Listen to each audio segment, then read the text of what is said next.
Опыт истории нас чему учит? Выбрать сумку легко, а как выбрать картину? Ну, конечно, мы относимся к перепродаже искусства с возмущением. А мы сейчас тоже в тревожное время живем. Я не хотела настаивать на этом, но вы сами заметили.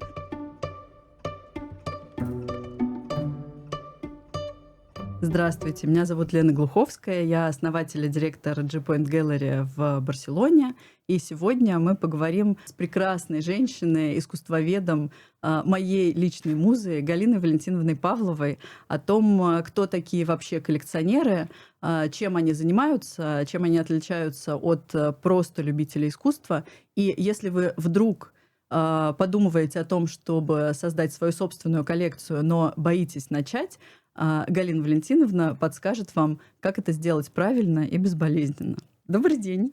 Добрый день. Галина Валентиновна, кто такие коллекционеры? Чем отличается коллекционер просто от человека, который любит и покупает искусство? Если я пришла на ярмарку или в галерею и просто купила какую-то красивую картину, которую хочу повесить у себя над диваном, стану ли я коллекционером в этот момент? Ну, надо сразу сказать, что если вы просто покупаете картины, которые вам нравятся, это еще не значит, что у вас есть коллекция. Коллекция начинается тогда, когда появляется какая-то общая объединяющая идея. Какого рода идеи это могут быть? Это, например, вы собираете художника одного периода или вообще одного художника. Вы можете собирать художников, например, географического какого-то одного региона, ну, например, испанских художников или русских художников. Вы можете собирать художников одного времени, да, там, модернистов или, наоборот, там, художников Ренессанса. Ну, или, конечно, самые большие коллекции, но их себе могут позволить не все. Самые большие коллекции – это когда представлено все искусство всех регионов, всех времен, всех народов, но, как правило, это музейные коллекции. Есть частные коллекции, вот та же самая коллекция Тиссон-Барнемисса, например, которая может в полной мере считаться музейной коллекцией. В каком смысле? Не потому, что он музей. Это, да, это частная коллекция, которая была передана государству и стала музеем, но сама коллекция собиралась вот именно все периоды европейского искусства, и все национальные школы представлены. Вам просто нужно определиться, вам что интересно, вы чего хотите собирать, что вас цепляет, что вас заводит, что у вас вызывает восторг, потому что собирать надо только то, что вам нравится. Если вас не трогает художник, вы его не понимаете, тогда, наверное, не нужно собирать. Я, кстати, не уверена, что коллекция Тиссон-Барнемисса передана государству. Мне кажется, все еще она продолжает сохраняться в частных руках.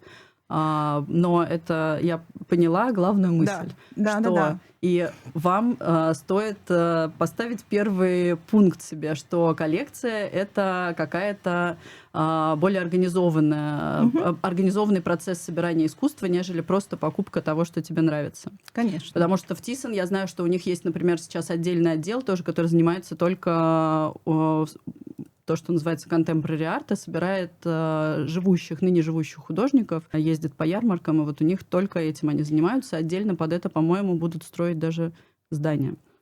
Ну, таких примеров не один. Если мы вспомним Третьяковскую галерею, то же самое. Она собиралась как частная коллекция Павла Михайловича Третьякова. Он ее незадолго до ухода передал городу Москве. Уже в советское время она пополнялась, и появились филиалы. Новая Третьяковка, новейшая Третьяковка. Если мы вспомним Великобританию, в частности Лондон, Тейт, галерея Тейт, это частная коллекция сахарозаводчика Генри Тейта, которая состояла в основном из прерафаэлитов. То есть он собирал современных английских художников. После его смерти эта коллекция стала музеем, и она пополнялась, и возникла Тейт Модерн, и всегда следом возникает вопрос, где ее разместить. Новое здание Тейт Модерн открылось в Лондоне, получили Херцог де Мирон Прицкеровскую премию. Ну, то есть вот это такая разрастающаяся и, в общем, довольно стандартная история. Я, кстати, не знала, что Тейт сахарозаводчиком был. Да, И вообще все, кто собирали искусство, мы никогда не задумываемся вообще, они чем занимались, чем они деньги зарабатывали. Потому что, то есть для них это было важно, конечно, но в истории они остались, в истории искусства, они остались не своими бизнес-успехами. Ну, смотрите, все, что касается русских коллекционеров, ну, например, там, 19-го, начала 20 века, Павел Михайлович Третьяков и его брат, между прочим, они владели текстильной мануфактурой, это льнопредельная мануфактура. Потом Щукин-Морозов, все это многочисленное семейство, все там братья, это текстильное производство, но вот в России в основном текстиль. Генри Тейт – это сахарозаводчик. Американские коллекционеры, большей частью там какие-нибудь сталелитейные магнаты. Но если мы вспомним Медичи, например, Медичи банкиры, вот, понимаете, но мы, конечно, с уважением вспоминаем их такую деятельность, но вообще это, конечно, то, что дали миру. Вот, понимаете, это очень важный момент. Коллекционер может собирать маленькую коллекцию, большую коллекцию, но смысл в том, что он ее собирает для себя, но она может иметь значение для всего человечества, для всего мира. Вот тщательно подобранные предметы, они, конечно, ценность представляют для всего человечества, но именно поэтому потом становятся музеями. Да, это очень интересно, что коллекционеры, самые известные имена, в итоге, получается, занимались совершенно далекими, очень прагматичными вещами, то, что нужно сейчас, здесь и сейчас, и то, что приносит деньги. Но в итоге в историю они вошли действительно через именно свою связь с искусством, и это способ тоже, это способ коллекционирования, это способ остаться в памяти поколений, благодаря тому, что вы становитесь меценатом. Ну да, совершенно верно, мы вспомнили мецената, хотя в нашем языке слово меценат – это скорее покровитель чего-то, и это, в общем, так и есть. Но вообще это имя собственное. Гай Цильний меценат – это римский деятель, современник императора Августа, его помощник, но он оказывал поддержку Вергилию, Горацию. Горацию даже подарил виллу и, собственно, получил за это стихотворную оду.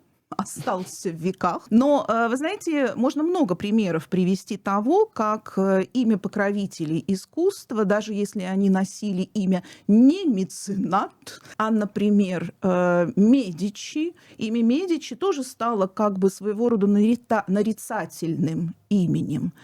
Вот, потому что, знаете, когда в начале 20 века в Париже приезжали художники из разных стран, из Италии, из Испании, из России, и формировалась так называемая вот эта вот парижская школа, где они жили. У них было общежитие, которое было построено Булем. Он был вообще скульптором на выставке 1900 года, грандиозная была такая всемирная выставка.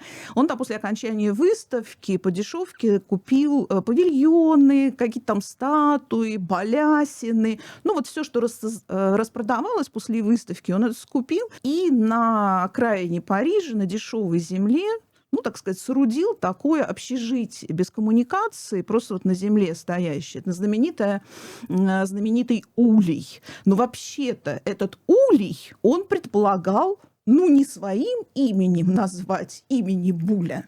Нет, конечно, он предполагал, что это будет такая вилла Медичи. Он как бы себя ассоциировал вот с покровителем искусства, с Медичи.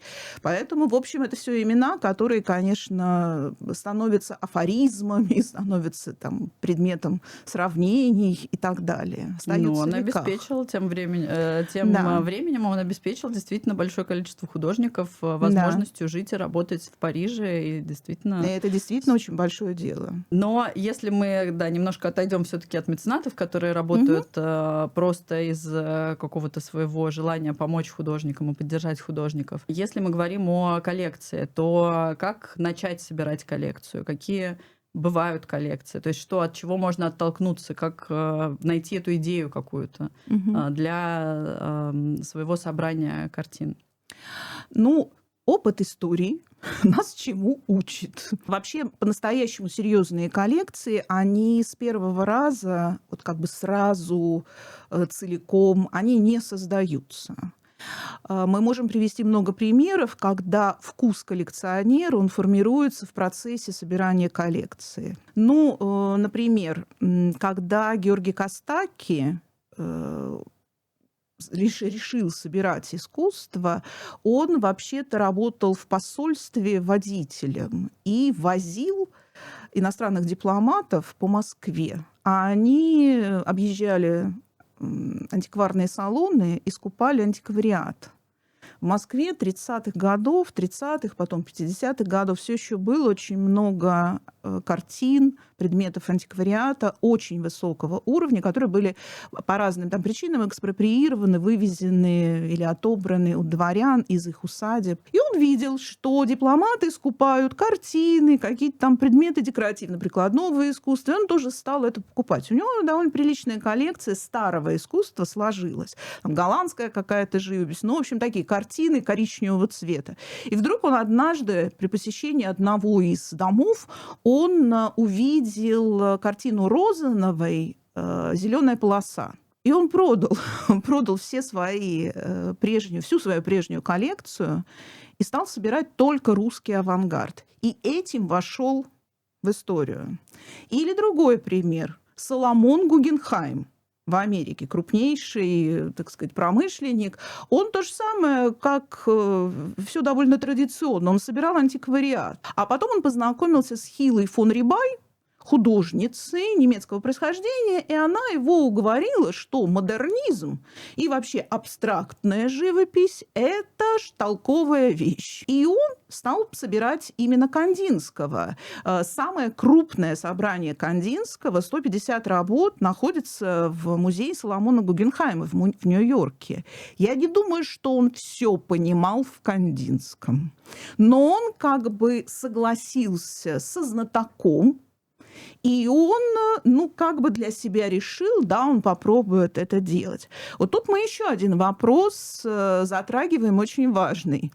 Ты кого-то должен слушать или будешь ориентироваться только на свой вкус? Ну, это уж вам каждый сам решает для себя. Но вообще-то, конечно, лучше заниматься самообразованием, лучше прислушиваться к мнению знатоков и тех людей, которым вы доверяете. В качестве знатока могут выступать как историки искусства, так и галерейщики. В общем, это каждый уже индивидуально решает. Знаете, мне нравится очень история с Иваном Абрамовичем Морозовым. Простите, нет, не с Морозовым. Это история, которая была связана с Сергеем Ивановичем Щукиным. Он купил у Пикассо, в какой-то момент он покупал прям десятками работ, и он купил «Женщину с веером».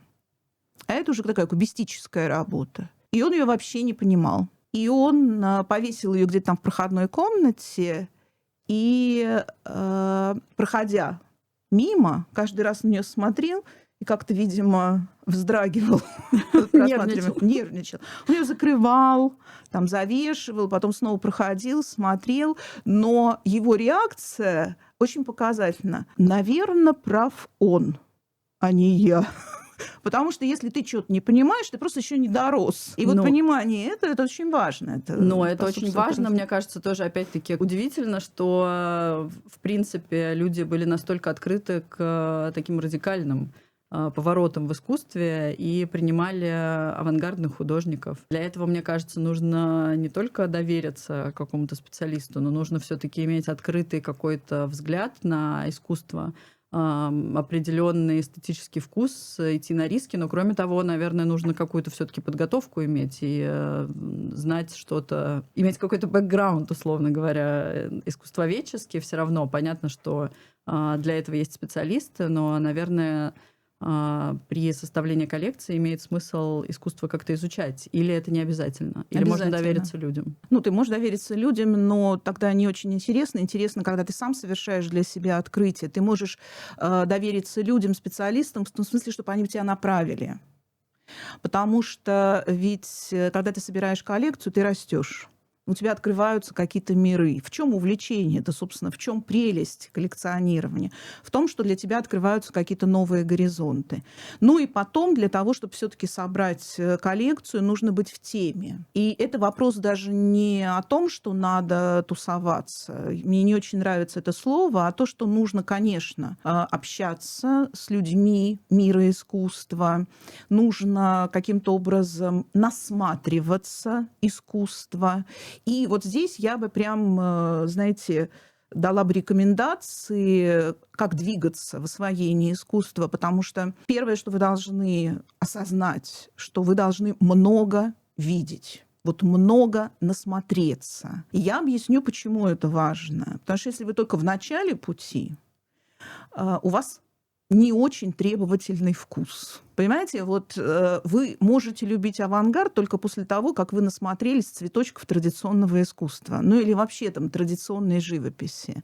Вы как бы мысленно, вы должны пройти весь путь истории искусства, 2500 лет, как бы насмотреться традиционного, академического, хорошо сделанного искусства, чтобы испытать ровно то же самое, что испытывали художники эпохи авангарда, начала XX века, эпохи модернизма. То есть как бы попытку ну, не то чтобы развенчать классическое искусство, оно, так сказать, оставить его в стороне, а пойти непроторенными дорогами, пройти новыми путями. И это делали художники, это понимают искусствоведы, у которых насмотренность, и вам нужно тоже достичь этого уровня, чтобы ваш вкус стал более требовательным. А это возможно только из-за насмотренности. Для этого, мне кажется, можно просто пару раз потеряться в Лувре, чтобы там уже напитаться классическим искусством. О том, кстати, как не потеряться в Лувре, Галина Валентиновна рассказывает в других своих лекциях. Да. Вот. Но да, действительно, мне кажется, что даже у испанцев есть такое выражение «entrenar el ojo», тренировать глаз. Да. Потому что это общее во всем, и в дизайне, и в искусстве, Да. и в архитектуре, что действительно нужно себя как-то напитывать этим. Но еще такой важный вопрос, мне кажется, который заботит многих коллекционеров. Люди, которые думают о создании коллекции, они боятся, что это очень дорого, что коллекция обязательно это должен быть там какой-нибудь блю-чип художник, умерший, признанный, что для этого нужны какие-то нереальные миллиарды, которые сейчас в наше время заработать могут очень избранное количество людей. Действительно ли коллекция — это что-то, что непременно должно стоить, во что нужно вложить несколько миллионов евро? Или есть вариант найти вот Кандинского восходящего какого-то, который еще пока не выстрелил, и работать так? Ну, конечно, конечно. Просто большей частью на страницах журналов, там, в интернете, когда речь идет о коллекционировании, говорят о каких-то очень значительных именах и значительных коллекциях. И нам кажется, что действительно, как туда вообще не подступиться. Но давайте посмотрим на эту ситуацию, опять же, в историческом контексте. Представим себе начало XX века. Париж. Художники парижской школы. Зарождается авангард, модернизм. Он вообще кому-то нужен? Да никому он не нужен. Люди всегда ходят в салон, покупают красивые картины. И в Париже было ровно то же самое, при том, что парижская публика была довольно насмотренной и требовательной. Но вот это вот молодое авангардное искусство, оно вообще находило отклик далеко не у всех, я бы так сказала, у немногих. И вот в Париже поселяется Гертруда Стайн со своим братом американская литератор из Америки, и она приглашала к себе домой молодых художников. Пикассо, приходил к ней Матисс, к ней приходили американцы-литераторы. И, в общем, у нее вокруг нее сложился такой клуб, где они все друг друга знали. И чтобы поддержать молодых художников, она у них покупала картины. Вот как она объясняет, как она рассказывает, как это все было. Она не была очень богата. Никто, кроме очень богатых, не может себе позволить и то, и другое. Если стоит вопрос о покупке платья или новой картины, я выбирала новую картину. Цена примерно одинаковая. И это только вопрос выбора. Приведем другой пример. Амбруаз Валар. Он был, конечно, галеристом и арт-дилером, но любой галерист, он все равно собирает коллекцию, он все равно покупает картины. И он у Сезанна, который тоже был особенно никому для коллекционирования неизвестен. И он у него скупал, прям массово скупал его работы. Гоген сидел у себя на Таити и, присылая работы в Париж, отправляя работы в Париж, Валар у него покупал по 200 франков. Почем он потом продавал, перепродавал. По 1000, по 1500, выждав какое-то время.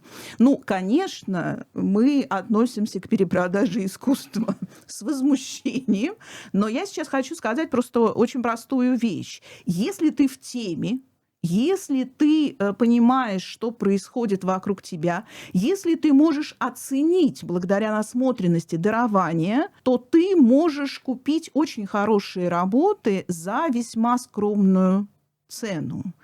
Ну, возьмем из великих коллекционеров, например, еще Пегги Гугенхайм. Пегги Гугенхайм, у нее было достаточное количество средств для того, чтобы она могла себе позволить, потому что она получила совершенно колоссальное состояние просто по наследству. Да? Ее отец утонул на «Титанике» в 1912 году, и она сразу после смерти отца, она получила в качестве вот такого наследства $450 000. Это много, $500 000. Но она их могла получить, только достигнув совершеннолетия, 21 года. И вот когда она их получила в руки, она задалась вопросом, а на что бы мне их потратить? Ее дядюшка Соломон Гугенхайм уже собирал современное искусство. И она решила тем же самым заняться. На антикварное искусство у нее денег было маловато, а на современное, именно вот современных вот живущих художников, у нее было вполне достаточно денег. Учитывая, что потом после смерти матери ее состояние еще удвоилось, она как бы по наследству от умершей матери получила деньги, а потом еще сестра у нее умерла. Ну, в общем, она в деньгах-то не нуждалась. Но она покупала не просто современных художников, а она еще воспользовалась ситуацией, когда начиналась Вторая мировая война. В преддверии все галереи и художники распродавали работы, потому что они знали, что начнется война, и это все никому не будет нужно. Что она сделала? Она проехала по всем галереям от Великобритании, Германии, Франции и целенаправленно скупила всех модернистов по очень низкой цене. Ну, то есть как, в общем, для нее это были несущественные деньги, там $20 000 где-то так. В разных источниках я встречала разную цену, но все равно она недорого купила сразу масштабную коллекцию модернизма. То есть она стала основой ее вот этой знаменитой коллекции Пегги Гугенхайм. А мы сейчас тоже в тревожное время живем. Тоже накануне непонятных событий, мне кажется, пора брать. Да, я не хотела настаивать на этом, но вы сами заметили. Но это правда. В переломные моменты, если ты понимаешь, что происходит, и если ты как бы находишься в нужном месте, в нужном окружении, конечно, всегда можно рискнуть. Ну, хорошо. Вот мне очень нравится пример с Гертрудой Стайн и с тем, что она выбирала между платьем и картиной. Да. И это вот как раз такой момент, который мне очень интересен, потому что мне кажется, что сейчас большинство людей, у которых есть какие-то деньги, там 450 000 евро современными там, или долларов современными деньгами, они скорее пойдут и купят платье все-таки. Почему-то сейчас культура потребления выстроена все-таки так, что между картиной и брендовым платьем люди предпочтут брендовое или сумку, условно говоря. Вот, потому что, наверное, это проще, потому что выбрать сумку легко, там все понятно, достаточно почитать глянцевый журнал.